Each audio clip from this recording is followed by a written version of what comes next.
شروع کرتے ہیں۔ اللہم صلی علی محمد و آل محمد وعجل فرجہم۔ اعوذ باللہ من الشیطان الرجیم،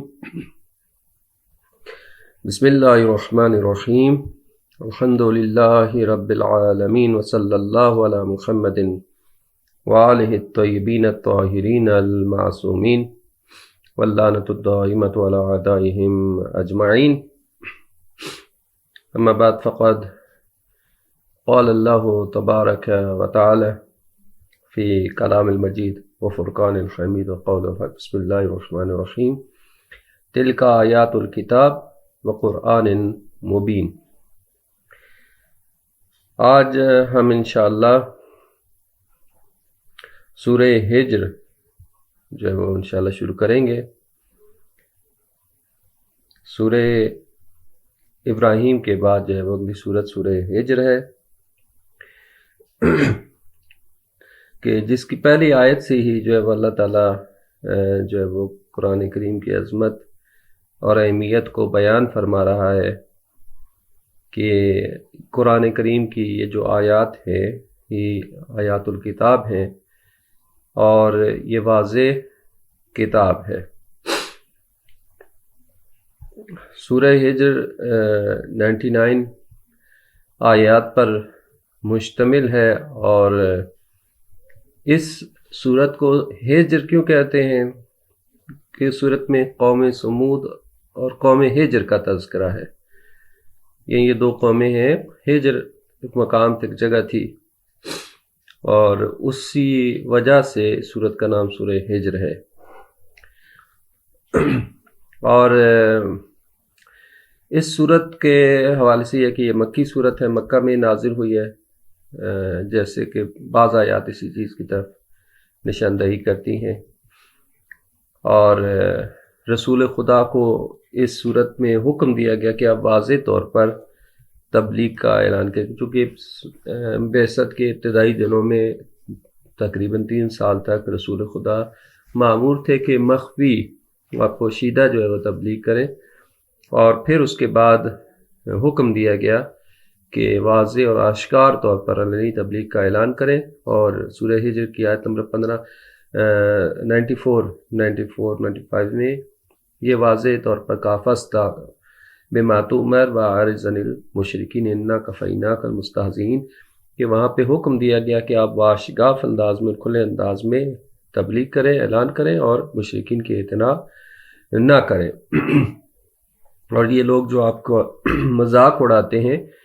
کبھی آپ کو مجنون کہتے ہیں، کبھی کیا کہتے ہیں، تو آپ جو ہے وہ ان کی پرواہ نہ کریں، ہم ان کے نمٹنے کے لیے ان سے ہم کافی ہیں۔ تو اس کے علاوہ اس صورت کے جو مضامین ہیں، رسولوں پر ایمان لانے، ان کی تکذیب کے بارے میں، جو ہے وہ اللہ تعالیٰ کی جو سنت ہے اس کو بیان کیا گیا ہے کہ اللہ تعالیٰ جو ہے وہ حجت جب تمام کرتا ہے تو پھر اس کے بعد جو ہے وہ اتمام حجت کرتا ہے، اور پھر عذاب آتا ہے۔ اور گزشتہ قوموں کا تذکرہ کیا گیا کہ ان پر عذاب آیا جب اللہ تعالیٰ کی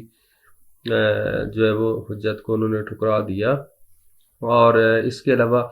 کائنات کے بارے میں انسان کو متوجہ کیا گیا کہ اس وسیع و عریض کائنات میں اللہ تعالیٰ کی آیات اور نشانیاں موجود ہیں، اگر اس کو غور کرے انسان تو خدا کی جو ہے وہ تک پہنچ سکتا ہے، خدا کی توحید کو پا سکتا ہے۔ اس کے علاوہ اس میں حضرت آدم اور ابلیس کے حوالے سے تذکرہ ہے، وہ مضمون پورا قصہ موجود ہے، اس کے اہم پہلو، اور قوم لوط اور سمود اور قوم عاد کی تباہی کا تذکرہ۔ تو یہ اس صورت کے مضامین ہیں۔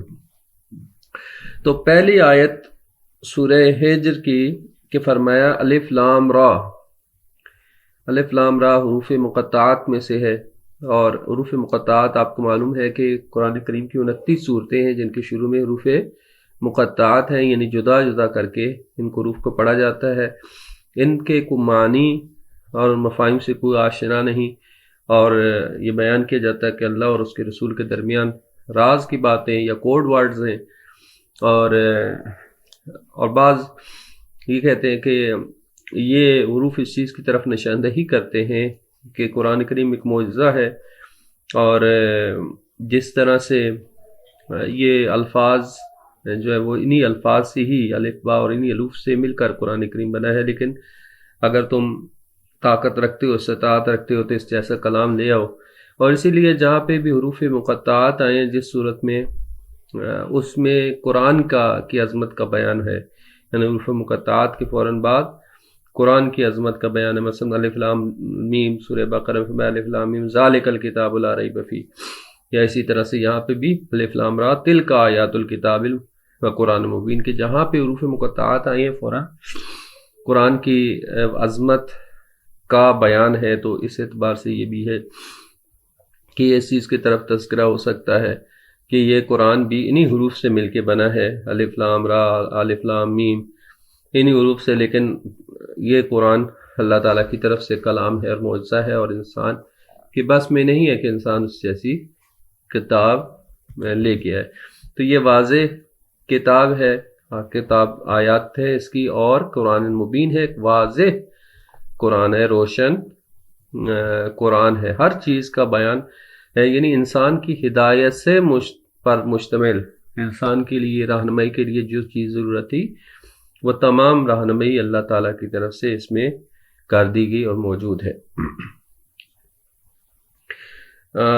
پھر آگے فرمایا، دوسری آیت میں آتے ہیں تو دوسری آیت میں فرمایا کہ ربما یود الذین کفروا لو کانوا مسلمین، کہ فرمایا کہ ایک وقت ایسا بھی ہوگا، ربما کا معنی کیا جاتا ہے کئی بار یا کبھی یا کبھی کبھار، اس طرح کا معنی کیا جاتا ہے۔ تو ربما یودو یعنی ایک وقت ایسا آئے گا کہ وہ لوگ کہ جو کافر ہیں وہ یہ چاہیں گے، وہ یہ آرزو کریں گے، وہ یہ تمنا کریں گے کہ لو کانوا مسلمین، کہ اے کاش کہ وہ مسلمان ہوتے۔ لیکن یہ آیت فوراً قرآن کی وضاحت کو بیان کرنے کے بعد آگے اللہ تعالیٰ اس چیز کی طرف فرما رہا ہے کہ جو کافر جو کہ قرآن کا انکار کر رہے ہیں، جو رسول کی رسالت کا انکار کر رہے ہیں، اور جو دنیا کے کاموں میں مگن ہیں، وہ ایک وقت آئے گا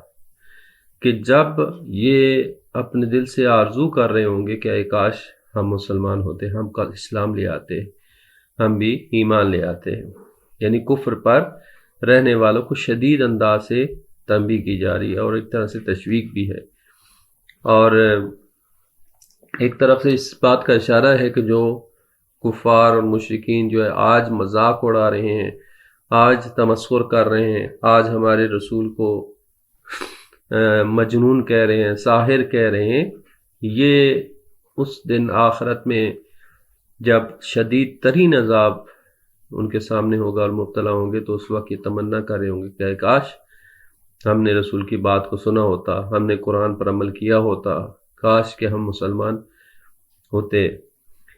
اور امام باقر علیہ السلام سے ایک روایت میں ہے کہ اس آیت کے ذیل میں کہ فرمایا کہ روز قیامت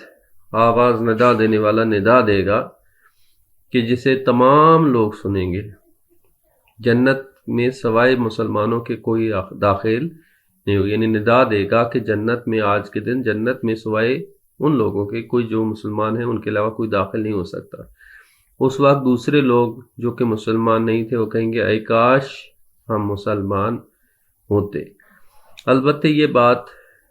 واضح ہے، جیسے میں نے پہلے بھی عرض کیا کہ جب قرآن کہتا ہے کہ مسلم اور کافر کی بات کرتا ہے تو مسلم اور کافر جو کہ ہم شرعی اعتبار سے استعمال کرتے ہیں وہ مراد نہیں ہے، یعنی شریعت میں تو یہ ہے کہ جو بھی کلمہ پڑھ لے وہ مسلمان ہے اور اس پر اسلام کے احکام لاگو ہوتے ہیں، اور جو کلمہ نہیں پڑھتا وہ مسلم کافر ہے۔ لیکن قرآن جب کہتا ہے کافر مسلم تو کافر مسلمان اسے کہتا ہے کہ جو فقط کلمہ نہیں پڑھنے والا یا فقط ظاہری طور پر مسلمان نہیں ہے بلکہ قلبی طور پر بھی مسلمان ہے، جو کہ ایمان بھی رکھتا ہے، جو کہ دل سے قبول بھی کرتا ہے، جو کہ قرآن توحید اور نبوت اور رسالت کو قبول کرنے کے ساتھ اس پر عمل پیرا ہے، وہ قرآن کی نظر میں مسلمان ہے، اور یعنی اعتقادی اعتبار سے اور عملی اعتبار سے، دونوں اعتبار سے وہ مسلمان ہو۔ فقط اظہار کر لے، فقط کلمہ پڑھ لے، لیکن اس کا عمل، اس کا رفتار، اس کے طریقہ کافروں جیسا ہو اور اس میں کوئی فرق نہ ہو، اس کے میں اور کافروں میں کوئی فرق نہ ہو، اور بلکہ ممکن ہے کئی پہلوؤں کے اعتبار سے کافر جو ان سے بہتر عمل کر رہے ہیں اور یہ دین کے نام پہ جو ہے وہ دین کی بدنامی کا باعث بن رہا ہو، تو قرآن کی نظر میں یہ شخص مسلم نہیں ہے، یہ مومن نہیں ہے، یہ اس کا حساب، اس کا کتاب بھی کفار کے ساتھ ہوگا۔ تو لہٰذا اس چیز میں متوجہ رہنا چاہیے کہ جب بھی ہم کافروں کی کوئی بات آئے یا کافروں سے متعلق آیت آئے تو ہم فوراً یہ نہ کہہ دیں کہ یہ تو ہمارے بارے میں یا کافروں کے بارے میں ہے، نہیں، بلکہ ہمیں فوراً اپنے گریبان میں جھانکنا چاہیے کہ آیا واقعاً ہم حقیقی معنوں میں مسلمان ہیں، کیا حقیقی معنوں میں ہم ایمان رکھتے ہیں، کیا ہم نے جو اللہ کی توحید کا اقرار کیا، رسول کی رسالت کا اقرار کیا، قرآن کو مانتے ہیں، تو کیا واقعاً ہم کتنے پرسنٹ مسلمان ہیں، یعنی اپنی پرسنٹیج کو ہم طے کر سکتے ہیں نا، اپنے گریبانوں میں جھانک کے اپنے لیے ایک پرسنٹیج۔ انسان اپنے نفس کے بارے میں خود آگاہ ہے، قرآن بیان کرتا ہے کہ انسان جو ہے وہ اپنے نفس، اپنی ذات کے اندر اپنے بارے میں خود آگاہ ہے، ولو القا معاذیرہ، اگرچہ معذرتیں اور جو ہے وہ مختلف پردے ڈالتا رہے، عذر تراشیاں کرتا رہے، لیکن انسان اپنے نفس میں اپنے بارے میں جو ہے وہ خود آگاہ ہے کہ میں کتنا پانی میں ہوں، یعنی ہر انسان اپنی خود پرسنٹیج طے کر سکتا ہے کہ میں کتنے پرسنٹ مسلمان ہوں، میں کتنے پرسنٹ مومن ہوں، ٹھیک ہے۔ یہ پرسنٹیج اب 100% تو یقیناً ہمارے لیے سخت ہے، لیکن بالآخر ہمارا اگر ہم 50% اوپر ہیں، ابو ہیں، تو پھر تو چلے ہم کہہ سکتے ہیں کہ ہمارا پلہ بھاری ہے، لیکن اگر 50% سے نیچے ہیں یا زیرو پہ ہیں یا بعض لوگ مائنس کی طرف جاتے ہیں، تو پھر وہ برائے نام مسلمان ہیں، مسلمان نہیں ہیں حقیقت میں۔ ان کے عمل، ان کی گفتار، ان کا کردار، ان کی روش، ان کا طور طریقہ، اس کے اندر کوئی اسلام نہیں جھلکتا، اس کے اندر کوئی ایمان نہیں جھلکتا، تو پھر فقط کہ کلمہ پڑھ لینا، کہ کہہ لینا کہ بس ہم مسلم ہیں، اور باقی جو ہے ہم جو ہے کفار سے بھی بدتر اس کا عمل ہوتا ہے، ٹھیک ہے، تو یہ کیسا مسلم ہے، ٹھیک ہے۔ تو لہٰذا یہاں جو فرمایا کہ یا ربما یود الذین کفروا، تو یہاں پہ فقط ان کفار کو نہیں کہ جو صراحت کے ساتھ انکار کرتے ہیں، بلکہ ان کو بھی کہ جو بظاہر تو اظہار کر رہے ہیں، قبول کر رہے ہیں، لیکن کیسا قبول کرنا کہ وہ عمل سے منکر ہیں اور جو ہے وہ غفلت میں پڑے ہوئے ہیں، تو یہ سب کو بھی شامل ہو جاتی آیت۔ پھر اگلی آیت میں فرمایا کہ ذرہم یاکلوا ویتمتعوا وَيُلْهِهِمُ الْأَمَلُ فَسَوْفَ يَعْلَمُونَ، فرمایا کہ یہ لوگ آج تو آپ کی بات نہیں سن رہے، چھوڑ دینے، ذرہم، چھوڑ دینے، یا تاکہ یہ کھاتے پیتے رہیں، کھائیں، یتمتعوا، اور فائدہ حاصل کریں، مزہ حاصل کریں، دنیا کے قلیل سرمایے سے استفادہ کریں، وَيُلْهِهِمُ الْأَمَلُ، اور ان کی آرزویں انہیں غفلت میں ڈالے رکھیں، یلہیہم یعنی انہیں غافل کر دیں، انہیں کھیل میں داخل کر دیں، مائک میوٹ کر، غفلت میں انہیں ڈالے رکھیں، اور پھر جو ہے وہ آخرکار فرمایا کہ فسوف یعلمون، ان قریب کہ وہ جان لیں گے۔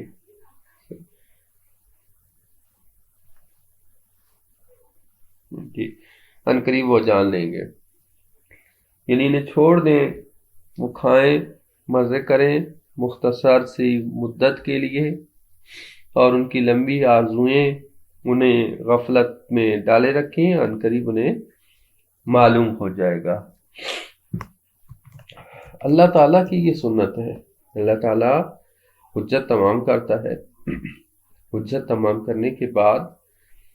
اگر کوئی اس ایمان نہیں لاتا، صدق کے دل سے قبول نہیں کرتا اللہ تعالیٰ کے حکم کو، فرمان کو، اللہ کے نبیوں کے اوپر صدق کے دل سے ایمان نہیں لاتا اور اپنے پورے وجود سے ان کو درک نہیں کرتا، تو پھر اللہ تعالیٰ اس کو مہلت دیتا ہے، ڈھیل دیتا ہے۔ دنیا کی نظر، دنیا خدا تعالیٰ کی نظر میں ارزش نہیں رکھتی، اہمیت نہیں رکھتی، جیسا کہ بیان کیا گیا روایت میں کہ اگر اللہ کے نزدیک اس دنیا کی ارزش اور اہمیت، اس مادی دنیا کی ارزش اور اہمیت اگر مچھر کے پر کے برابر بھی ہوتی تو کافروں کو اللہ تعالیٰ ایک گھونٹ پانی بھی نہ دیتا۔ یعنی اللہ تعالیٰ دنیا کی یہ مختصر نعمتیں، مختصر زندگی، اس میں ان کو چھوڑ دیتا ہے پھر کہ ان کو چھوڑ دو، قرآن فرمایا ان کو چھوڑ دو، ان کی حالت میں دنیا کی لذتوں میں یہ مگن رہیں،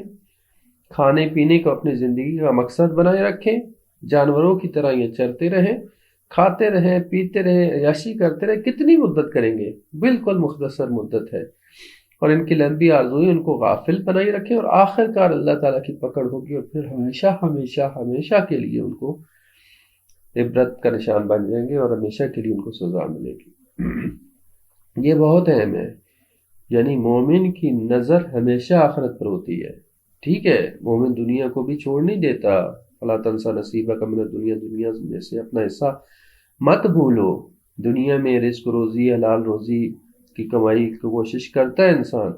لیکن دنیا اسے غافل نہیں بنا دیتی۔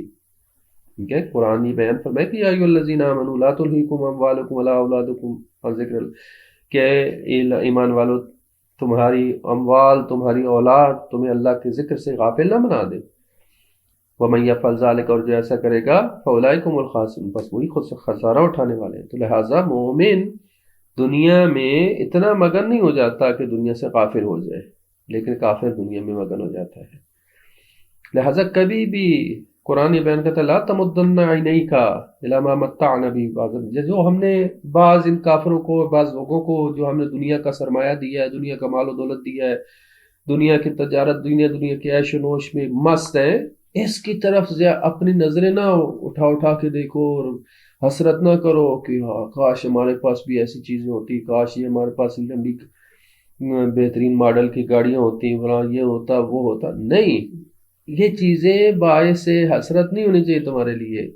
ٹھیک ہے، انسان کو سٹرگل کرنی چاہیے، ٹھیک ہے، اس کا مطلب یہ نہیں ہے کہ انسان آپ پہ آدھر بیٹھ جائے، اپنے آپ کو فقیر بنا لے، نہیں، سٹرگل کرو اپنی اچھی کوشش کے لیے، لیکن دنیا کے یوں کرنا رہ جاؤ، دنیا آپ کو اتنا مگن نہ کر لے کہ آخرت کو بھول جاؤ۔ مومن کی نظر ہمیشہ آخرت پر ہوتی ہے، اور مومن ہمیشہ اس چیز کو مد نظر رکھتا ہے کہ دنیا انتہائی مختصر ہے، لہذا جو کچھ یہاں پہ ہم نے حاصل کرنا ہے وہ آخرت کے لیے حاصل کرنا ہے۔ ٹھیک ہے، تو قرآن یہ بیان کر رہا ہے کہ ان کافروں کو ان کی حالت پہ چھوڑ دے۔ لہٰذا اللہ تعالیٰ جب کوئی دنیا کو کے پیچھے پڑ جاتا ہے تو دنیا اللہ تعالیٰ اس کو دے دیتا ہے، جیسے قرآن بیان کرتا ہے کہ وَمَنْ أَرَادَ الدُّنْيَا، جو دنیا کا ارادہ کرے نوتی منہا، ہم دنیا میں سے اسے کچھ دے دیں گے، وَمَا لَهُ فِي الْآخِرَةِ مِنْ خَلَاقٍ، لیکن آخرت میں ان کا کوئی حصہ نہیں ہوگا۔ لیکن جو آخرت کا ارادہ کرے، وَمَنْ أَرَادَ الْآخِرَةَ، جو آخرت چاہتا ہے تو ہم اسے دنیا میں سے بھی دیں گے اور آخرت میں سے بھی دیں گے۔ ٹھیک ہے، اور آخرت کا جو اجر ہے وہ بہت زیادہ اجر ہے دنیا کے مقابلے میں، اصلاً اس کی حیثیت کچھ بھی، یعنی دنیا آخرت کے مقابلے میں ایک ذرہ بھی نہیں ہے، کچھ بھی نہیں اس کی حیثیت۔ تو لہٰذا جو ہے وہ یہ غفلت جو ہے وہ انسان کو دور کر دیتی ہے خدا سے۔ تو لہٰذا فرمایا کہ ان کی آرزوئیں ان کو غفلت میں ڈالے رکھیں، آرزوئیں، لمبی آرزوئیں جو ہے ان سے منع کیا گیا ہے۔ مولا علی علیہ السلام کا فرمان ہے، فرمایا کہ ان اخوف ما اخاف علیکم اثنتان، کہ مجھے تمہارے بارے میں سب سے زیادہ دو باتوں کا ڈر ہے، دو باتیں میرے لیے زیادہ خوفزدہ کر رہی ہیں مجھے۔ وہ کون سی دو باتیں تمہارے بارے میں؟ ایک اتباع الہوی، خواہشات نفس کی پیروی، اور دوسرا وطول العمل، لمبی آرزوئیں۔ یہ دو باتیں مجھے خوف زدہ کر رہی ہیں تمہارے بارے میں کہ کہیں تمہیں یہ دونوں چیزیں گمراہ نہ کر دیں، خواہشات نفس کی پیروی اور لمبی آرزوئیں۔ فرمایا فَيَصُدُّ عَنِ الْحَقِّ، یہ چیزیں باعث بن جاتی ہیں کہ انسان حق سے دور ہو جاتا ہے، حق سے ہی روک دیتی ہے۔ وَأَمَّا طُولُ یعنی خواہشات نفس کی پیروی جو ہے انسان کو حق سے دور کر دیتی ہے، اور فرمایا اور طول العمل جو ہے لمبی آرزوئیں، اس کی وجہ کیا، اس کا سبب کیا ہے؟ لمبی آرزوئیں انسان کو آخرت بھلا دیتی ہیں، انسان آخرت بھول جاتا ہے۔ تو یہ لمبی آرزوئیں جو ہیں انسان جو ہے دنیا میں آرزو کرتا ہے، مختلف آرزوئیں رکھتا ہے، یہ بھی ہو، فلاں ہو، یہ ہو، ایسی زندگی ہو، یہ لمبی آرزوئیں، ٹھیک ہے، یہ انسان کو دنیا پرست بنا دیتی ہے۔ دنیا، مال دنیا، دنیا کی محبت، ہمیشہ دنیا میں مگن رہے گا، دنیا میں بھاگتا رہے گا، دنیا کی لذتوں میں گم رہے گا، اور آخرت کو بھول جاتا ہے، خدا کو بھول جاتا ہے، قیامت کو بھول جاتا ہے۔ اور پھر کیا ہوتا ہے، ایک ایسا موقع آتا ہے کہ حضرت اسرائیل سامنے کھڑے ہوتے ہیں، پھر کوئی مہلت نہیں رہتی۔ پھر اس وقت یہ کہتا ہے کہ اے کاش، پر قرآن یہ بیان فرماتا ہے کہ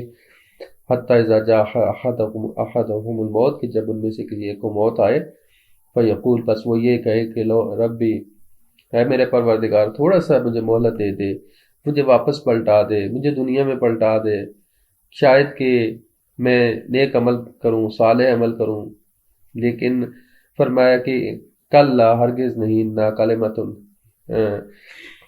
یہ فقط ایک الفاظ ہیں، یہ لفظ ہیں جو کہ اس کے منہ سے نکلے ہیں، اب کوئی امکان ہی نہیں ہے واپس پلٹانے کی، گنجائش نہیں۔ وَمِن وَرَائِهِمْ بَرْزَخٌ إِلَىٰ يَوْمِ يُبْعَثُونَ، اور قیامت تک ان کے لیے برزخ ہے، اور برزخ میں پھر وہ اپنے اعمال کے حساب و کتاب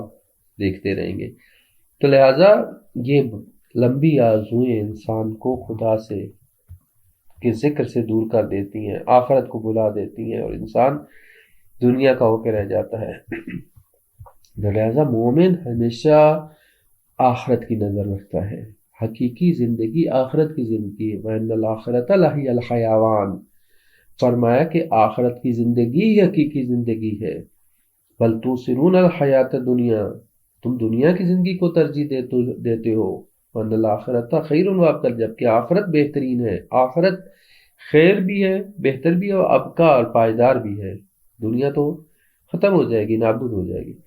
لہٰذا یہ چیز جو قرآن توجہ دلا رہا ہے ہمیں کہ لمبی آرزوئیں جو ہے، کفار جو ہے لمبی آرزوئیں میں مبتلا ہیں، اور ان کو کہا کہ ان کو چھوڑ دو ان کی حالت میں، اور اسی طرح سے کھیلتے رہیں، مزے لیتے رہیں،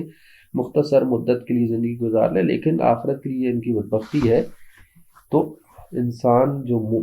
مسلمان ہے، جو مومن ہے، اس کا عمل جو ہے وہ کافروں کے ساتھ کی طرح نہیں ہونا چاہیے۔ پھر آگے یہ ارشاد فرمایا کہ وَمَا أَهْلَكْنَا مِنْ قَرْيَةٍ إِلَّا وَلَهَا كِتَابٌ مَعْلُومٌ، کہ اللہ تعالیٰ کی قانون یہ ہے، اللہ تعالیٰ کی سنت یہ ہے کہ فرمایا کہ ہم نے ہلاک نہیں کیا کسی بھی بستی کو مگر یہ کہ ان کے لیے کتاب معلوم، ایک معینہ مدت تھی ان کے لیے لکھی ہوئی کتاب، یعنی لکھی، یہاں پہ کتاب سے مراد کتاب نہیں، کتاب یعنی لکھی ہوئی چیز، معلوم معین، یعنی ان کے لیے معین مدت تھی، یعنی اللہ تعالیٰ نے ان کو ایک مدت دی ہے، ایک مہلت دی ہے، ایسا نہیں کہ فوراً انہوں نے انکار کیا تو فوراً اللہ تعالیٰ نے ان کے اوپر عذاب نازل کر دیا، نہیں، بڑی مہلت دی، بڑی لمبی مدت دی ان کو، تو ان کے لیے ایک معینہ مدت تھی۔ جتنی بھی امتیں گزری ہیں، جتنی بھی قرییں گزری ہیں، اور جن کو اللہ تعالیٰ نے ہلاک کر دیا، اللہ تعالیٰ نے ان پر حجت تمام کی ہے۔ اللہ تعالیٰ کا قانون یہ ہے، سنت یہ ہے کہ کسی کے اوپر عذاب نہیں بھیجتا مگر یہ کہ ان کے اوپر حجت تمام کرتا ہے، ان تک پیغام پہنچایا جاتا ہے، اور پھر وہ قبول نہیں کرتے، بار بار ان کو توجہ دلائی جاتی ہے، آخر کار جب بالکل ہی وہ اس پہ چیز سے توجہ نہیں دیتے تو پھر اللہ تعالیٰ جو ہے ان کو مہلت دیتا ہے، اور آخر کار ان کو عذاب ملتا ہے، اور ہلاک کر دیتا ہے۔ تو فرمایا کہ جتنی بھی اللہ تعالیٰ نے قومیں ہلاک کی ہیں تو ان کے لیے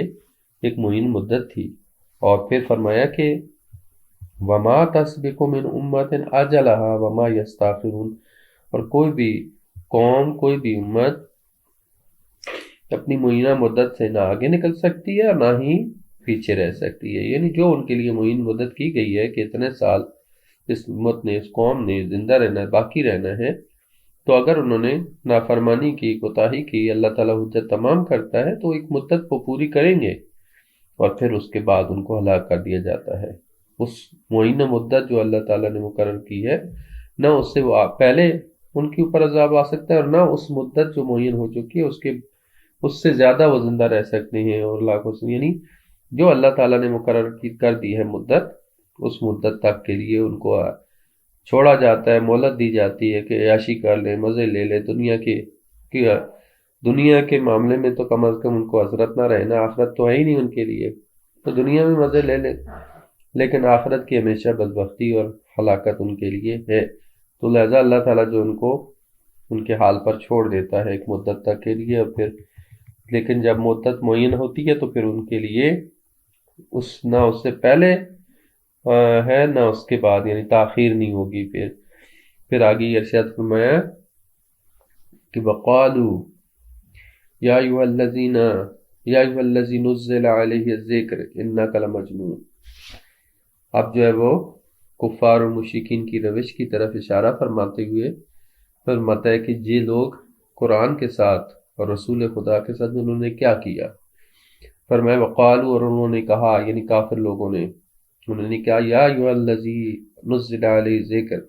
اے وہ شخص کہ جس پر ذکر نازل کیا گیا، جس پر قرآن نازل کیا گیا، انک لمجنون، بے شک تو مجنون ہے، یعنی کافر جو رسول خدا کو یہ کہہ کے پکارتے ہیں کہ تو مجنون ہے، تو ساحر ہے، تو مجنون ہے، تو دیوانہ ہے، یعنی یہ کافر کہتے ہیں کہ اے وہ شخص جس پر ذکر نازل کیا گیا تو مجنون ہے، یعنی مذاق اڑاتے تھے، تمسخر کرتے تھے رسول خدا کا، اور اس طریقے سے لوگوں کو دور کرنے کے لیے کہ لوگ جو رسول خدا کے نزدیک نہ ہیں، ان کی باتیں ان پر اثر نہ کر سکیں، اس لیے ان کو کہتے تھے یہ مجنون ہے، یہ دیوانہ ہے، لہذا اس کی باتیں توجہ سے نہ سنو۔ پھر فرمایا کہ لو ما تاتینا بالملائکۃ ان کنت من الصادقین، فرمایا کہ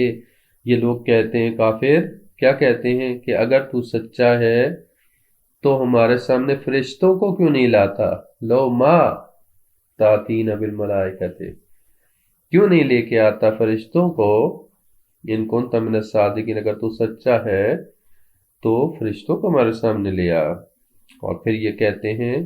یعنی یہ کہتے ہیں کہ مجنون ہے، اور پھر یہ کہتے ہیں کہ تو اگر سچا ہے تو فرشتے ہمارے سامنے لے آ تاکہ پہ ہم پتہ چلے کہ تم واقعی اللہ کا نبی ہے۔ تو اللہ تعالیٰ کیا فرماتا ہے؟ فرماتا ہے کہ ما تنزل الملائکہ الا بالحق وما كانوا اذا منذرین، فرمایا کہ ہم فرشتوں کو صرف حق کے ساتھ ہی نازل کرتے ہیں، ما ننزل الملائکہ، ہاں ملائکہ کو ہم نازل نہیں کرتے مگر حق کے ساتھ، یعنی کب نازل ہوتے ہیں فرشتے؟ جب فیصلہ کر دیا جائے، یعنی فیصلہ کن حق کے ساتھ ہی فرشتے نازل ہوں گے، لیکن جب فرشتے نازل ہوں گے تو پھر ان کو مہلت نہیں دی جائے گی، ما کانوا اذا منذرین، پس اس وقت انہیں مہلت نہیں دی جائے گی، یعنی کافر جب فرشتے آئیں گے تو پھر وہاں پہ اللہ کی طرف سے عذاب ہی آئے گا، اور فرشتے جو ہے وہ پھر نازل ہوں گے اور اللہ تعالیٰ کی عذاب کی خبر سنائیں گے تمہیں کہ اللہ نے تو انسان کو کہا ہے کہ تم ایمان لے آؤ، غیب پر ایمان لے آؤ۔ انسان کی آزمائش یہی ہے کہ اگر غیب پر ایمان نہیں لاتا، ٹھیک ہے، یہ دنیا جو ہے، دنیا ظاہری دنیا جو مادی دنیا میں انسان رہ رہا ہے، ٹھیک ہے، اس کو جو آواز دیے گئے ہیں، آواز کے ذریعے سے یا عقل دیا گیا، اس عقل کی بدولت وہ ایمان لے کے آتا ہے، اچھے بری کی تمیز کرتا ہے، لیکن اس کی ظاہری آنکھوں کے سامنے پردے ہیں، وہ ماورائے مادہ سے ماورا جو ہے چیزوں کو نہیں دیکھ سکتا۔ یہ فرشتے ایسی مخلوق ہیں کہ جو نورانی مخلوق ہیں اور جو ہماری ظاہری آنکھوں سے نظر نہیں آتے، ٹھیک ہے، تو اس وجہ سے جب تمہاری آنکھوں سے پردے ہٹ جائیں گے تو پھر تمہارے لیے یہ دنیا نہیں رہے گی، صحیح ہے۔ جب تم چاہتے ہو کہ تم فرشتوں کو دیکھو تو پھر تب نازل ہوں گے کہ جب اللہ تعالیٰ کی طرف سے نہیں آخری فیصلہ آئے گا، اور پھر جو ہے تمہاری ہلاکت لکھ دی جائے گی، اور پھر تمہیں کوئی مہلت نہیں دی جائے گی، ٹھیک ہے، تو تمہیں اس وقت کیا فائدہ ہوگا؟ فرشتے جب تمہیں دیکھ لو گے ٹھیک ہے، تو اس وقت تو تمہیں ایمان لانے کا بھی فائدہ نہیں ہے، یعنی یہ بیان فرمایا جا رہا ہے کہ وگرنہ گزشتہ لوگ بھی جب ان کے سامنے موت آتی تھی تو وہ کہتے تھے کہ ہم ایمان لائے۔ فرعون جو کہ دعویٰ خدائی کرتا تھا، خدائی کا دعویٰ کرتا تھا، اس کے پاس بھی، اس کے سامنے بھی جب موت آئی اور جب وہ ڈوب رہا تھا، غرق ہو رہا تھا، تو کہنے لگا کہ آمنت برب موسیٰ وہارون، موسیٰ اور ہارون کے رب پر میں ایمان لے آیا۔ تو اللہ نے فرمایا اعلان، اب ایمان لے آیا، اب تیرے ایمان لانے کا کیا فائدہ کہ یعنی جب تم مشاہدہ کر لو عذاب کو، جب تم مشاہدہ کر لو فرشتوں کو اور عذاب کے فرشتوں کو، تو پھر اس وقت تمہیں مہلت نہیں دی جائے گی، پھر تمہیں اس وقت تمہارے ایمان لانے کا فائدہ نہیں ہے۔ ٹھیک ہے، جس طرح سے توبہ کے بارے میں بھی کہا جائے، جب تک کہ آپ کے سامنے موت نہیں آ جاتی ہے، موت کے آثار ظاہر نہیں ہوتے، اس وقت تک توبہ کا دروازہ کھلا ہے، لیکن جو ہی موت کے آثار ظاہر ہو جاتے ہیں تو پھر اب توبہ کی گنجائش نہیں رہتی۔ تو یہاں پہ یہ حکم دیا جا رہا ہے کہ تم جو فرشتوں کو طلب کر رہے تو فرشتے تو آئیں گے، لیکن اس وقت تمہارے لیے کوئی فرصت نہیں رہے گی اور پھر تمہارے لیے کوئی فائدہ نہیں ہوگا اس وقت فرشتوں کو دیکھنے کا، لہذا اس سے پہلے اگر چاہتے ہو تو ایمان لے آؤ۔ پھر آگے ارشاد فرمایا اِنَّا نَحْنُ نَزَّلْنَا الذِّكْرَ وَإِنَّا لَهُ لَحَافِظُونَ، بے شک ہم نے ہی نازل کیا ہے، اتارا ہے اس قرآن کو، ذکر کو، وَإِنَّا لَهُ لَحَافِظُونَ، اور بے شک ہم ہی اس کی حفاظت کرنے والے ہیں۔ یعنی قرآن کریم جس کا یہ لوگ انکار کر رہے ہیں، جس ذکر کا یہ انکار کر رہے ہیں، یہ قرآن اللہ تعالیٰ کی طرف سے نازل ہوا ہے، ایسا نہیں کہ رسول خدا نے خود سے بنا لیا، خود سے گھڑ لیا ہو۔ ٹھیک ہے، تو یہ لوگ جو مذاق اڑاتے تھے اور کبھی مجنون کہتے تھے، کبھی کیا کہتے تھے، تو اللہ تعالیٰ نے بیان فرمایا کہ یہ اللہ تعالیٰ کی طرف سے نازل ہوا، رسول خدا پر نازل ہوا ہے، اور اللہ تعالیٰ کی کلام ہے، ہم نے اس کو نازل کیا ہے، اور پھر اس قرآن کی ہم ہی حفاظت کرنے والے ہیں۔ اِنَّا نَحْنُ نَوْلَا، یعنی یہ تاکید ہے۔ ایک تو یہ آیت اس چیز کے اوپر بھی دلیل ہے کہ قرآن کریم جو رسول پاک پر نازل ہوا وہ بغیر کمی، بغیر کاستی کے ہم تک پہنچا ہے، یعنی لفظی اعتبار سے قرآن کریم میں کوئی تحریف یا کوئی تبدیلی واقع نہیں ہوئی۔ گزشتہ آسمانی کتابوں کے برعکس توریت و زبور و انجیل وغیرہ، اس میں تبدیلیاں ہو گئی، وقت کے ساتھ ساتھ تحریف ہو گئی، اور جو ابھی موجودہ توریت زبور انجیل ہے وہ اس مکمل اس طرح سے نہیں ہے کہ جو نازل کی گئی تھی، یعنی آج وقت کے ساتھ ساتھ اس میں لفظی اعتبار سے، ہر مختلف اعتبار سے تبدیلیاں ہو گئی، مضامین چینج ہو گئے۔ لیکن قرآن کریم کی خصوصیت یہ ہے، واحد وہ آسمانی کتاب ہے کہ جس طرح سے رسول خدا پر نازل ہوئی اسی طرح سے اس کے الفاظ موجود ہیں، یعنی الفاظ میں تبدیلی نہیں ہوئی۔ ٹھیک ہے، یعنی اس کے جو مطالب اللہ تعالیٰ کی طرف سے نازل ہوئے اسی طرح سے موجود ہیں، اور تحریف لفظی اعتبار سے نہیں ہوئی، کیونکہ قرآن کریم نے حکم دیا ہے اور فرمایا ہے کہ ہم ہی نے نازل کی اور ہم اسی کی حفاظت کرنے والے ہیں۔ ہاں، یہ کہ قرآن کریم میں معنوی اعتبار سے، تفسیر کے اعتبار سے تحریف ہوئی ہے اور ہوتی ہے، ہر ایک اپنی منمانی کرتا ہے، اپنے منمانی جو ہے وہ تفسیریں کرتے ہیں، منمانی الفاظ کی معنی کرتے ہیں، تو وہ الگ بات ہے، لیکن لفظ قرآن کریم کا لفظ بہ لفظ جو ہے وہ محفوظ ہے، اور قرآن کریم کے الفاظ میں اور اس کی تحریر میں کوئی تبدیلی نہیں آئی، اور یہ بہترین جو ہے وہ قرآن کریم کے معجزہ ہونے کے اوپر بھی دلیل ہے کہ قرآن کریم اللہ تعالیٰ کا کی طرف سے معجزہ ہے جو رسول خدا پر نازل ہوا، اور جاودانی معجزہ ہے۔ گزشتہ انبیاء پر جو معجزے دیے گئے وہ وقتی تھے اور اس وقت کے لیے تھے، حضرت موسیٰ کو، حضرت عیسیٰ کو وقتی معجزہ دیے، لیکن رسول پاک کو جو معجزہ دیا گیا قرآن پاک کی صورت میں، یہ ہمیشہ کے لیے دائمی معجزہ ہے اور تا قیامت معجزہ رہے گا، اور اس کو کوئی چیلنج بھی نہیں کر سکتا، حتیٰ اس سے ایسی کوئی ایک صورت قرآن نے بیان کی صورت لے آؤ، اس سے ایسی کوئی ایک صورت بھی نہیں لا سکا۔ تو یہ قرآن کریم اللہ تعالیٰ کی طرف سے ایک معجزہ ہے۔ پھر ارشاد فرمایا کہ وَلَقَدْ أَرْسَلْنَا مِن قَبْلِكَ فِي شِيَعِ الْأَوَّلِينَ، کہ بالتحقیق ہم نے آپ سے پہلے بھی گزشتہ قوموں میں رسول بھیجے ہیں، گزشتہ قوموں میں بھی، یعنی اللہ تعالیٰ کی یہ سنت رہی ہے کہ اللہ تعالیٰ گزشتہ قوموں میں رسول بھیجتا رہا ہے کسی کو ایسے نہیں ہلاک کر دیا اللہ تعالیٰ نے، اللہ نے حجت تمام کی ہے، گزشتہ قوموں میں رسول بھیجے، پیغام پہنچایا گیا ہے، اب وہ نہیں مانے تو اور بات ہے۔ قوم سمود، قوم حضرت صالح کی قوم، اور اسی طرح سے دیگر گزشتہ انبیاء آئے، ان کو قوموں کو تبلیغ کی، انہوں نے پیغام پہنچایا انہوں نے، اور انہیں ایمان نہیں لے کے آئے، بار بار ان کو تاکید دی گئی، پھر مہلت دی گئی، لیکن آخر اللہ تعالیٰ نے اپنی حجت تمام کرنے کے بعد ان پر عذاب نازل کیا۔ فرمایا کہ وما یاتیہم من رسول الا کانوا بہ یستہزئون، لیکن کیا تھا، جب بھی کوئی ان کے پاس رسول آتا تو وہ اس کا مذاق اڑاتے تھے۔ وما یاتیم، اور نہیں آتا تھا مگر ان کے پاس کوئی رسول مگر یہ کہ وہ اس کا مذاق اڑاتے تھے، ان کے پاس کوئی بھی رسول آتا تھا تو اس کا تمسخر کرتے تھے۔ تو یعنی اگر آپ کی یہ مذاق اڑا رہے ہیں رسول تو آپ رنجیدہ نہ ہوں، گزشتہ قوموں کی طرف بھی رسول آئے ہیں اور ان لوگوں نے بھی ان کا رسولوں کا مذاق اڑایا ہے، تمسخر کیا ہے، دیوانہ کہتے تھے، مجنون کہتے تھے۔ حضرت نوح علیہ السلام کو جب ان کی قوم مجنون کہتی، دیوانہ کہتی تھی، اور جب عرصہ دراز تک حضرت نوح نے تبلیغ کی لیکن چند افراد کے علاوہ ایمان لے کے نہ آئے، اور پھر جو ہے حضرت نوح نے کشتی بنانا شروع کی، اور کشتی بنائی تو تب بھی مذاق اڑاتے تھے، تنصر کرتے تھے کہ یہ کیا کر رہے ہو، انہوں تو اور دیوانے پہلے ہی تھے، تم اور دیوانے ہو گئے، مجنون ہو گئے، یہ کیا بنا رہے ہو، کہاں کشتی چلاؤ گے، یہاں تو کوئی پانی نہیں ہے، یعنی اس طرح کی سوائے چند افراد کی ایمان نہیں لے کے آئے۔ یعنی لہذا قوموں نے، لوگوں نے مذاق اڑایا، رسولوں کے تمسخر کیا ہے۔ پھر فرمایا کہ کذالک نسلکہ فی قلوب المجرمین، اسی طرح ہم اس ذکر کو جو ہے وہ مجرموں کے دلوں سے میں گزارتے ہیں، مجرموں کے دلوں میں اسے گزارتے، یعنی ہم حجت تمام کرتے ہیں،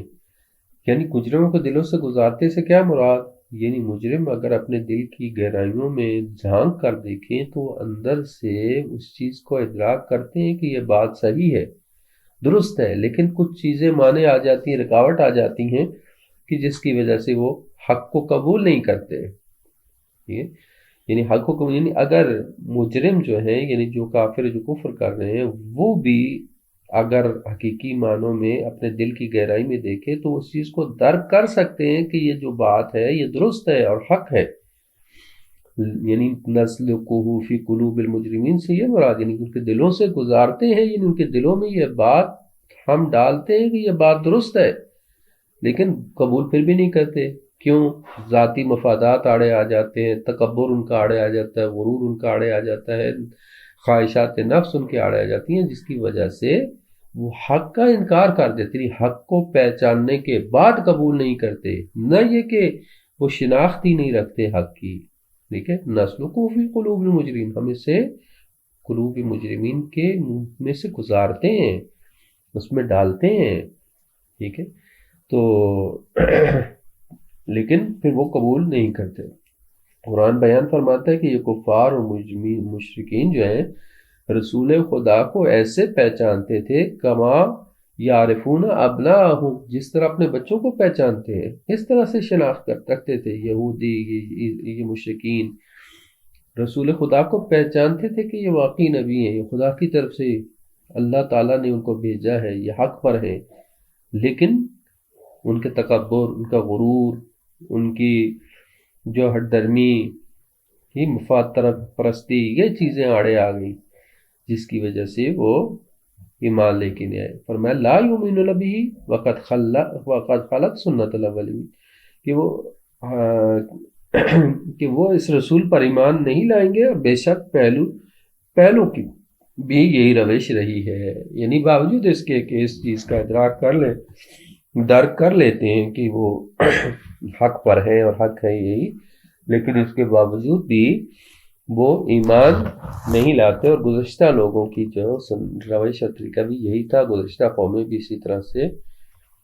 ہلاک ہو گئیں کہ جب اللہ تعالیٰ نے ان کو حجت تمام کی لیکن وہ ایمان لے کے نہیں آئے۔ پھر فرمایا کہ وَلَوْ فَتَحْنَا عَلَيْهِمْ بَابًا مِنَ السَّمَاءِ فَظَلُّوا فِيهِ يَعْرُجُونَ، تو اگلی آیت بھی اسی سے مربوط ہے، لَقَالُوا إِنَّمَا سُكِّرَتْ أَبْصَارُنَا بَلْ نَحْنُ قَوْمٌ مَسْحُورُونَ، فرمایا کہ اور اگر ہم ان پر کوئی آسمان سے دروازہ کھول دیں، فتحنا ہم کھول دیں علیہم ان پر بابا من السماء آسمان سے دروازہ، فظلوا فیہ یعرجون تو وہ اس میں اوپر جو ہے وہ فظلوا فیہ یعرجون اس میں جو ہے وہ اوپر چڑھ جائیں اور روز روشن میں، ٹھیک ہے، تو اور وہ روز روشن میں اس پر اوپر چڑھتے چلے جائیں، اور تو بھی لقالوا انما سکرت تو بھی یہ کفار مشرکین یہی کہیں گے کہ انما سکرت ابصارنا کہ ہماری آنکھوں کو مدہوش کیا گیا ہے، ہماری آنکھوں کے پر جادو کیا گیا ہے اور ہماری آنکھیں جو بند کر دی گئی ہیں اور مدہوش ہو گئی ہیں، بل نحن قوم مسحورون بلکہ ہم تو جادو شدہ لوگ ہیں، یعنی ہم پر جادو کیا گیا ہے۔ یعنی یہ جو کہتے ہیں کہ ہمیں فلاں معجزے دکھا دو، فرشتوں کو لے آؤ، یہ کر دو وہ کر دو، یہ جو مختلف ڈیمانڈیں کرتے ہیں، یہ حقیقت میں ایمان نہیں لانا چاہتے۔ یعنی یہ حجتیں جو لوگ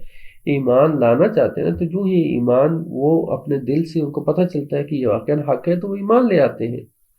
جن کا دل پاکیزہ ہوتا ہے، جن کا دل صاف ہوتا ہے، تو وہ ان کو پتہ چل جاتا ہے کہ یہ حق ہے تو وہ ایمان لے آئیں گے، وہ حجت نہیں کریں گے، دلیل نہیں مانتے۔ تو یہ جو کہہ رہے ہیں کہ فرشتے لے آؤ یہ کرو، فرمایا کہ اگر اللہ تعالیٰ ان کے لیے نا آسمان سے دروازے کھول دے اور یہ ایسے ہو کہ سیڑھیاں لگی ہوں اور یہ سیڑھیوں پہ چڑھتے چڑھتے چڑھتے آسمانوں پر پہنچ جائیں، ٹھیک ہے، تو پھر بھی یہ ایمان نہیں لے آئیں گے۔ یعنی اگر اس حد تک بھی اللہ تعالیٰ اگر ان کے لیے ہر چیز کھول کے آشکار کر دے کہ سیڑھیاں چڑھتے چڑھتے آسمانوں پہ چڑھ جائیں اور پھر بھی یہ ایمان لے آئیں گے، بلکہ یہ پھر بھی یہ کہیں گے کہ یہ ہماری آنکھوں کو پتہ نہیں کیا ہو گیا، یہ حق نہیں ہے، حقیقت نہیں ہے جو ہم دیکھ رہے ہیں، ہماری آنکھیں مدہوش ہو گئی ہیں، ہم بیدار نہیں ہیں، شاید ہم خواب دیکھ رہے ہیں یا ہمارے اوپر جادو ہو گیا ہے، پتہ نہیں ہمیں کیا ہو گیا۔ یعنی پھر بھی یہ لوگ حق کو تسلیم نہیں کریں گے اگر اللہ تعالیٰ پردے ان کی آنکھوں سے ہٹا بھی دے اور ان کو عجیب و غریب قسم کے اسرار سے آگاہ بھی کر دے اور معجزات انہیں دکھا دے، تب بھی یہ ایمان نہیں لے کے آئیں گے، اور اس وقت یہ کہیں گے کہ شاید ہماری آنکھوں کو مدہوش کر دیا گیا اور ہم بیداری کے عالم میں نہیں ہیں اور ہمیں ہمارے اوپر جادو کر دیا گیا، ٹھیک ہے۔ تو یہ اللہ تعالیٰ بیان فرما رہا ہے اس انداز سے کہ حقیقت میں یہ ساری بہانے ہیں، اگر بہانے نہ ہوتے تو ایمان لے آتے۔ پھر فرمایا وَلَقَدْ جَعَلْنَا فِي السَّمَاءِ بُرُوجًا وَزَيَّنَّاهَا لِلنَّاظِرِينَ، اور بالتحقیق ہم نے آسمانوں میں بروج قرار دیے، برج ستارے ہیں، بروج ہیں اللہ تعالیٰ کی طرف سے محفوظ جو ہے وہ جگہ قرار دی ہیں، وَزَيَّنَّاهَا اور ہم نے انہیں مزین کیا ہے، للناظرین دیکھنے والوں کے لیے، اور پھر وَحَفِظْنَاهَا مِنْ كُلِّ شَيْطَانٍ رَجِيمٍ اور ہم نے ہر شیطان مردود سے انہیں محفوظ کر دیا ہے۔ إِلَّا مَنْ اسْتَرَقَ السَّمْعَ مگر جو کہ چوری چھپے جو ہے وہ سننے کی کوشش کرے، فَأَتْبَعَهُ شِهَابٌ مُبِينٌ تو ایک چمکتا ہوا شعلہ اس کا پیچھا کرتا ہے۔ بس ان آیات میں بیان فرمایا کہ اللہ تعالیٰ نے بروج قرار دی ہیں۔ برج قصر کے معنی میں ہوتا ہے، لیکن برج یعنی وہ ایسی جگہ کہ جہاں پہ حفاظتی سسٹم موجود ہے اللہ تعالیٰ کا، جہاں پہ نگہبان موجود ہے، یعنی اللہ تعالیٰ نے آسمانوں میں کچھ بروج قرار دیے ہیں، یعنی وہاں پہ اس کائنات کا نظام کی حفاظت کے لیے اللہ تعالیٰ نے فرشتوں کی ڈیوٹیاں لگائی ہیں اور وہاں پہ حفاظتی سسٹم موجود ہے، تو تمام کائنات کے اوپر نظر رکھے ہوتے ہیں، یہ بروج قرار دیے جس میں تمام امور انجام پا رہے ہوتے ہیں، تمام نظام سسٹم کو چلایا جا رہا ہوتا ہے۔ تو یہ اللہ تعالیٰ کا ایک نظام ہے،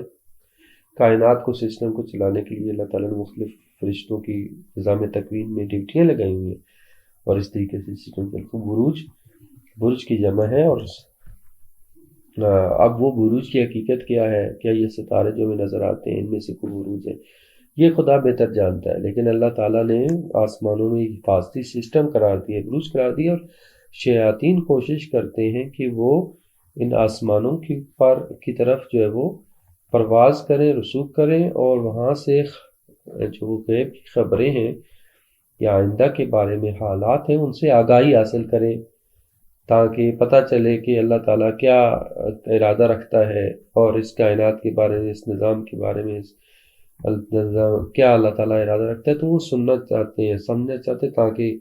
وہ خلل ایجاد کریں۔ لیکن اللہ تعالیٰ نے اس حفاظتی سسٹم کو ایسا قرار دیا ہے کہ وہ نزدیک نہیں آ سکتے، اور جو یہ شیاطین جو ہے وہ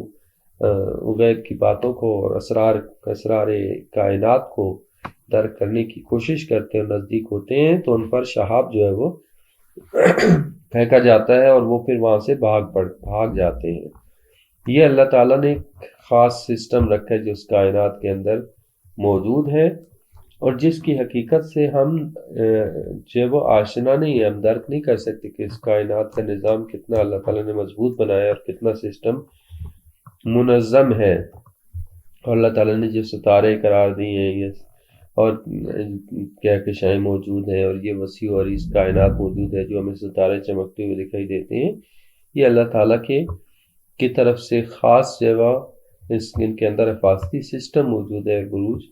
موجود ہیں۔ قرآن کریم کی دوسری آیات میں بھی اسی طرح سے ان کا تذکرہ موجود ہے بروج کا۔ سورہ بروج جو ہے وہ پوری صورت ہے اسی بارے میں، سورہ بروج کے بارے میں، یعنی اس کے بارے میں، یا اسی طرح سورہ ملک میں بھی فرمایا کہ وَلَقَدْ زَيَّنَّا السَّمَاءَ الدُّنْيَا بِمَصَابِيحَ وَجَعَلْنَاهَا رُجُومًا لِلشَّيَاطِينِ، کہ ہم نے قریب ترین آسمان کے ستاروں کو چراغوں سے آراستہ کر دیا اور انہیں شیطانوں کو مارنے کا ذریعہ قرار دیا۔ اور یا اسی طرح سے سورہ سجدہ میں بھی بیان فرمایا وَزَيَّنَّا السَّمَاءَ الدُّنْيَا بِمَصَابِيحَ، اور ہم نے دنیا کے آسمان دنیا کو زینت دی ستاروں کے چراغوں کے ذریعے سے، وحفظاً، اور اس کو محفوظ بھی بنایا، ذالک تقدیر العزیز العلیم، یہ دانا تقدیر سازی ہے۔ تو اللہ تعالیٰ جو ہے وہ یہ کائنات کا جو نظام ہے بڑا پیچیدہ ہے، ہم ظاہری طور پر چند چیزوں کو درک کر سکتے ہیں۔ آج جتنی زیادہ سائنس نے، ٹیکنالوجی نے ترقی کی ہے، اور جتنے بھی اس کائنات کی وسعتوں کا اندازہ کیا گیا، فقط آسمان دنیا ہے، یہ دنیا کا آسمان ہے، یعنی قرآن نے جو بیان کیا ہے کہ اِنَّا زَيَّنَّا الدُّنْيَا سَمَاءَ الدُّنْيَا بِمَصَابِيحَ، یعنی آسمان دنیا کو ہم نے چراغوں سے آراستہ کیا، تو جتنے سیارے، کہکشائیں، گلیکسیز ابھی تک کشف ہوئی ہیں، یہ سب پہلا آسمان ہے، یہ آسمان اول ہے، یعنی دنیا کا آسمان ہے۔ آسمان دوم کیا ہے، آسمان سوم کیا ہے، اور آسمان ہفتم تک کیا ہے، انسان جو ہے وہ ابھی تک اس حقیقت تک نہیں پہنچ سکا اور اس کی رسائی نہیں ہو سکی۔ لہٰذا اللہ تعالیٰ کا یہ نظام اور سسٹم، اس کائنات کا نظام بڑا پیچیدہ اور بڑا وسیع ہے، اور انسان کی دسترس سے باہر۔ انسان اگر انہی چیزوں، فقط آسمان دنیا کو ہی درک کر لے اور اس کی وسعتوں کا اندازہ کر لے، تو اللہ تعالیٰ کی توحید کو پا لیتا ہے اور جان لیتا ہے کہ وہ خدا تعالیٰ کس قدر عظیم ہے، کس قدر عظیم ذات ہے، کس قدر قدیر ہے، کس قدر عزیز اور حکیم ہے، کہ یہ کسی جو ہے وہ بے شعور مادے کی جو ہے وہ کہ بس کی بات نہیں، کتنی وسیع و عریض کائنات کو بنائے، اور یا خود بخود یہ کائنات وجود میں آ جائے اور اتنی منظم انداز سے، سسٹمیٹیکلی انداز سے چل بھی رہی ہو، اور پورا نظام کائنات جو ہے وہ مینج ہو رہا ہو۔ اللہ تعالیٰ کی وہ ذات موجود ہے کہ جو اس نظام کائنات کو چلا رہی ہے۔ تو اللہ کی توحید اور وحدانیت کے اوپر یہ آیات جو آسمان اور زمین میں موجود ہے، اس کائنات میں موجود ہے، یہ کافی ہے انسان کے لیے۔ تو یہاں تک کافی ہے۔ اللہ تعالیٰ ہم سب کو قرآن کریم کو سمجھنے اور اس پر عمل پیرا ہونے کی توفیق عطا فرمائے، اور دنیا آخرت کی سعادت سے مالا مال فرمائے۔